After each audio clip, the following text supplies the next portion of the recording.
வணக்க மக்களே, நாம இந்த ஆரோக்கியமான பதிவில் வெந்தயத்தில் நிறைந்துள்ள மருத்துவ நன்மைகளை பற்றி நம்ம விளக்கமாக பார்க்க போகிறோம். நம்மள பல பேர்த்திட்டையும் போயிட்டு வெந்தயத்தினுடைய ஏதாவது ஒரு மருத்துவ நன்மைகளை சொல்லுங்க அப்படின்னு கேட்டால் உடனே என்ன சொல்லுவோம் அப்படின்னா, வெந்தயம் நம்மளுடைய உடலை குளிர்ச்சியாக வைக்கும், உடல் சூட்டை நீக்கும்னு சொல்லுவோம். அது உண்மைதான் மக்களே. ஆனால் அதை விடவும் இன்னும் பல்வேறு விதமான மருத்துவ நன்மைகளை வெந்தயம் நமக்கு கொடுத்து கொண்டு தான் இருக்குது. இந்த நன்மைகளை வெந்தயம் கொடுக்கறதுக்கு காரணம் அதனுடைய அடிப்படை ஊட்டச்சத்துக்கள் தான். விட்டமின் சி, புரதம், நார்சத்து, நியாசின், பொட்டாசியம், மெக்னீசியம், மேங்கனீஸ் மற்றும் இரும்பு சத்துக்கள் வெந்தயத்தில் அடங்கியிருக்கு. இது மட்டும் இல்லாமல் டயோஸ்டெனின் என்னும் சேர்மமும் வெந்தயத்தில் இருக்குது. இதனால் வெந்தயத்தில் நமக்கு நிறைய நன்மைகள் கிடைக்கும்.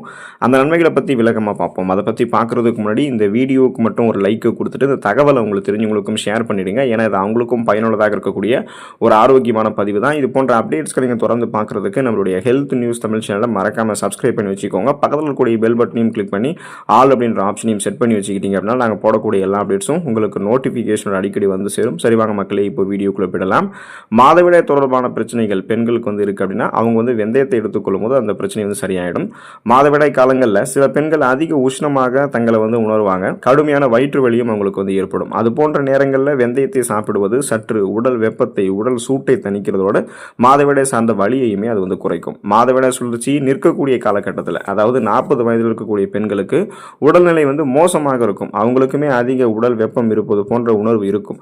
அப்போது முளை கட்டிய வெந்தயத்தை சாப்பிடும்போது உடல் சூடு தணிவதோட அந்த மாதவிடாய் சார்ந்த பிரச்சனையுமே தீர்ந்து போயிடும். இப்போ மாதவிடாய் சார்ந்த பிரச்சனைக்கு வறுத்த வெந்தயத்தோட சர்க்கரை அல்லது வெல்லம் சேர்த்து சாப்பிட்டாலுமே நல்ல பலன் கிடைக்கும். அந்த பிரச்சனைகள் விடுபட்டு விடலாம். செரிமானம் ஆரோக்கியமாக இருக்கிறதுக்கு, மலச்சிக்கல் பிரச்சனை இல்லாமல் இருக்கிறதுக்கெல்லாம் நம்ம வெந்தயத்தை எடுத்துக்கொள்ள வேண்டியது அவசியம். ஜீரண கோளாறால் அவதிப்படுபவர்கள் வெந்தயத்தை சாப்பிடலாம். வெறும் வெந்தயத்தையோ அல்லது முளை கட்டிய வெந்தயத்தையோ சாப்பிட்டாங்க அப்படின்னா செரிமான பிரச்சனை அவங்களுக்கு நீங்குவதோட வாயு தொல்லை அவங்களுக்கு இருந்தாலுமே நீங்கி போய்விடும்.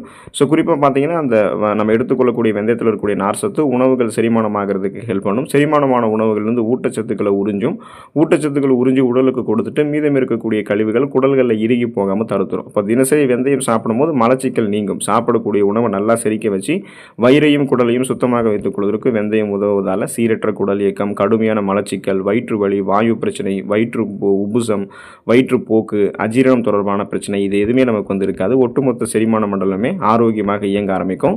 தலைமுடி வளர்ச்சியில் வெந்தயத்தினுடைய பங்கு இன்றியமையாததாக இருக்குது. ஸோ அதுக்கு காரணம் என்னென்னு பார்த்தீங்கன்னா, வெந்தயத்தில் இருக்கக்கூடிய எண்ணெய் பசை முடி வளர்ச்சிக்கு உதவுவதால் தலைக்கு தேய்க்கக்கூடிய எண்ணெய் தயாரிப்பில் வெந்தயத்தினுடைய நல்லது தரக்கூடிய அந்த நன்மை தரக்கூடிய மூலக்கூறுகளை பிரித்து வெந்தயத்தில் எண்ணெயை தயாரிக்கிறாங்க. ஸோ இது முடி உதுதலையுமே தடுக்கிறதாக நம்பப்படுது. உங்களுக்கு வேணும் அப்படின்ற பட்சத்தில் மட்டுமே நீங்கள் அதை பயன்படுத்தி பார்க்கலாம். கட்டாயம் அப்படின்றது கிடையாது. ஆனால் வெந்தயத்தை உணவுகளை நீங்கள் சேர்த்துக்கொள்ளும் போது உள்ளிருந்து ஊட்டச்சத்து உங்களுக்கு முடிக்கு கிடைக்கும். அடர்த்தியாக வளரக்கூடிய கருகருவென்று வளரக்கூடிய கூந்தல் அமைப்பு உங்களுக்கு கிடைக்கும்.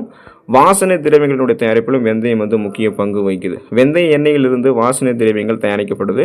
இது அதிக மணத்தையும் கிருமிகளை அழிக்கக்கூடிய இயல்பையும் கொண்டிருக்கிறதால வாசனை திரவியங்களோட தயாரிப்பில் இது முக்கிய பங்கு வகிக்குது. இப்போ மற்ற வாசனை திரவியங்கள் வெறும் வாசனைகளை மட்டும்தான் கொடுக்கும். ஆனால் நம்ம எடுத்துக்கொள்ளக்கூடிய வெந்தயத்தால் செய்யப்பட்டிருக்கக்கூடிய வாசனை திரவியங்கள் மணத்தையும் கொடுக்கும். அதே போல் அந்த கிருமிகளையுமே உங்களுக்கு அளிக்கும். சிறுநீர் பிரச்சனை உங்களுக்கு ஏதாவது இருக்குது அப்படின்னா அந்த வறண்ட சிறுநீர் சார்ந்த பிரச்சனைகள் உங்களுக்கு நீக்கி உடல்கள் இருக்கக்கூடிய வறட்சியை நீக்கி கழிவுகளை வெளியேற்றுவதற்கு வெந்தயம் ஹெல்ப் பண்ணும். சிறுநீர் சம்பந்தப்பட்ட பிரச்சனை இருக்கிறவங்களா வெந்தயத்தை உணவுகளை சேர்த்துக் கொள்ளலாம். இது உடலை குளிர்விக்கிறதோட உடல் வறட்சியை நீக்கி சிறுநீரை பெருக்குகிறது. இதனால சிறுநீரக நோய்கள் வராமல் தடுக்கப்படும். இப்போ பார்த்தீங்கன்னா உடல் வெப்பம் நமக்கு வறட்சி நீக்கப்பட்டு உடல் குளிர்ச்சியாக ஆகும். உடல் இருக்கக்கூடிய அந்த தீங்கு விளைவிக்கக்கூடிய கழிவுகள் எல்லாமே சிறுநீர் வழியாகவே நமக்கு வெளியேறிடும். அப்போ பார்த்தீங்கன்னா உடல் வறட்சியும் ஏற்படாது, சிறுநீரக கற்களும் தோணாது, இன்ஃபெக்ஷன்ஸும் நமக்கு எதுவும் ஏற்படாது. ஒட்டுமொத்தமாகவே சிறுநீரகம் ஆரோக்கியமாக இருக்கும். கழிவு நீக்க மண்டல வேலை மிக சிறப்பாக நடக்கும். சீதபேதி பிரச்சனையிலிருந்து விடுபடுவதற்கு வெந்தயத்தை எடுத்துக்கலாம். உடல் வெப்பம் காரணமாக சீதபேதி ஏற்பட்டு அவதிப்படுபவர்களுக்கு வெந்தயம் மிகச்சிறந்த மருந்தாக இருக்கு. இது உடல் சூட்டை தணிக்கிறதால மிகச்சிறந்த சீதபேதி நிவாரணியாக வெந்தயம் விளங்குது. வெந்தயத்தை அப்படியோ அல்லது வறுத்து நீர் கலந்து இல்லைனா தேன் கலந்து நமக்கு பார்த்தோம்னா நல்லா பிசைஞ்சு எடுத்துக்கலாம். வெந்தயத்தை வறுத்து வெல்லம் சேர்த்து ரெண்டையும் நல்லா இடித்து சாப்பிட்டாலுமே சீதபேதி நமக்கு குணமாகும். அல்லது வெந்தயத்தை மோரில் ஊற வைத்தும் குடிக்கலாம். மோரில் ஊற வைத்த வெந்தயம் வாயு உள்ளிட்ட வயிற்று பிரச்சனைகளுமே நமக்கு சரி பண்ணிடும். ஸோ சீதபேதி கியூர் ஆகணும்னா அந்த உடல் வெப்பத்தை நம்ம ரெடியூஸ் பண்ண வேண்டியது அவசியம். அதுக்கு வெந்தயத்தை எடுத்துக்கிட்டோம்னா வெந்தயம் இயல்பாகவே உடலை குளிர வைத்து சீதபேதியை நமக்கு கியூர் பண்ணிடும். பேன் மற்றும் பொடுகு தொல்லையிலிருந்து இதிலிருந்து நிவாரணம் பெறுவதற்கு வெந்தயத்தை எடுத்துக்கொள்ள வேண்டியது அவசியம். தேங்காய் எண்ணெயில் வெந்தயம் மற்றும் கற்பூரத்தை போட்டு நீண்ட நேரம் ஊற வைக்கணும். இதை குளிக்கும் போது தலையில் நல்லா தேய்ச்சி அலசும் போது பேன் பொடுகு தொல்லை நீங்கும். இதில் வேணால் நீங்கள் தேங்காய் எண்ணெய்க்கு பதிலாக பசும் பாலை கூட பயன்படுத்தலாம். பேன் மற்றும் பொடுகு தொல்லை உடனடியாக உங்களுக்கு வந்து நிவாரணம் பெறும். அந்த மாதிரி உங்களுக்கு எதுவுமே இருக்காது. ரத்தத்தில் சர்க்கரையினுடைய அளவு வந்து கண்ட்ரோலாக இருக்கிறதுக்கு நாளடைவில் அந்த சுகர் ப்ராப்ளத்திலிருந்து விடுபடுவதற்கு வெந்தயத்தை எடுத்துக்கொள்ள வேண்டியது அவசியம். வெந்தயம் வந்து சீரற்ற உணவு பழக்க வழக்கம் காரணமாக நம்மளுடைய ரத்தத்தில் அதிகரித்திருக்கக்கூடிய சர்க்கரையினுடைய அளவை கட்டுப்படுத்தி சர்க்கரை நோய் ஏற்படுவது தடுக்குது. ஸோ அப்போ வெந்தயத்தில் இருக்கக்கூடிய நார் சத்து கார்போஹைட்ரேட்டுடைய அளவை வந்து குறைச்சி ரத்தத்தில் சர்க்கரையினுடைய அளவை தடுக்கிறதுக்கு ஹெல்ப் பண்ணுது. ஸோ இப்போ வெந்தயம் வந்து குறைந்த கிளைசெமிக் குறியீட்டை கொண்டிருக்கு. அதாவது வெந்தயத்தில் கார்போஹைட்ரேட் கிடையாது. ஸோ இது வந்து நார் சத்து மட்டுமே கொண்டிருக்கிறத உடனடியாக ரத்தத்தில் வந்து கலந்து ரத்தத்தில் இருக்கக்கூடிய அதிகப்படியான சர்க்கரையினுடைய அளவை கட்டுப்படுத்திடும். உங்களுக்கு வந்து சுகர் ப்ராப்ளம் வரக்கூடாது, இப்போ இருந்தே நீங்கள் ஆரோக்கியமாக இருக்கணும்னு நினைச்சீங்க அப்படின்னாலும் அந்த சுகர் அப்படின்ற பேச்சுக்கு இடம் கொடுக்கக்கூடாதுன்னு நினைச்சீங்கன்னா இப்போ இருந்தே உணவுகளில் வெந்தயத்தை தொடர்ந்து எடுத்துக்கொண்டு வாங்க. சருமம் பளபளப்பாக இருக்கிறதுக்கும் மற்றும் தூய்மை பெறுவதற்கும் வெந்தயத்தை எடுத்துக்கொள்ள வேண்டியது அவசியம். வெந்தயத்தில் இருக்கக்கூடிய விட்டமின் சி பளபளப்பான சருமத்திற்கு உதவிகரமாக இருக்கு. வெந்தயத்தை அரைத்து முகத்தில் தடவி சிறிது நேரம் கழித்து கழுவினோம் அப்படின்னா வறட்சித்தன்மை நீங்கி முகம் நமக்கு பொலிவு பெறும். மேலும் இரவில் தூங்குவதற்கு முன்னாடி வெந்தய பொடியை முகத்தில் தடவிட்டு அதுக்கப்புறம் கழுவிட்டு தூய்மையான துணிகளை துடைச்சோம் அப்படின்னா முகம் நமக்கு பளிச்சுன்னு இருக்கும். ஸோ மின்னக்கூடிய பளபளப்பான தூய்மையான சருமம் நமக்கு கிடைக்கும். கண் கருவளையங்கள் மற்றும் கரும்புள்ளிகள் நீங்கி போவதற்கு வெந்தயத்தை எடுத்துக்கொள்ளலாம். வெந்தயத்தில் இருக்கக்கூடிய விட்டமின்கள் முகத்தில் தோன்றக்கூடிய பிளாக் பிம்பிள்ஸ் அந்த கரும்புள்ளிகளையும் கண்ணில் ஏற்படக்கூடிய கருவளையத்தையும் பிளாக் சர்க்கிள்ஸையும் நீக்குது. வெந்தயத்தை அரைத்து முகத்தில் தடவிட்டு அது ட்ரை ஆனதுக்கப்புறம் அதாவது உலர்ந்ததுக்கப்புறம் கழுவிட்டோம் அப்படின்னா அது நம்மளுடைய முகத்தில் இருக்கக்கூடிய டெட் செல்ஸ் அந்த இறந்த செல்கள் பாக்டீரியா அழுக்குகள் இது எல்லாத்தையுமே வெளியேற்றிடும்.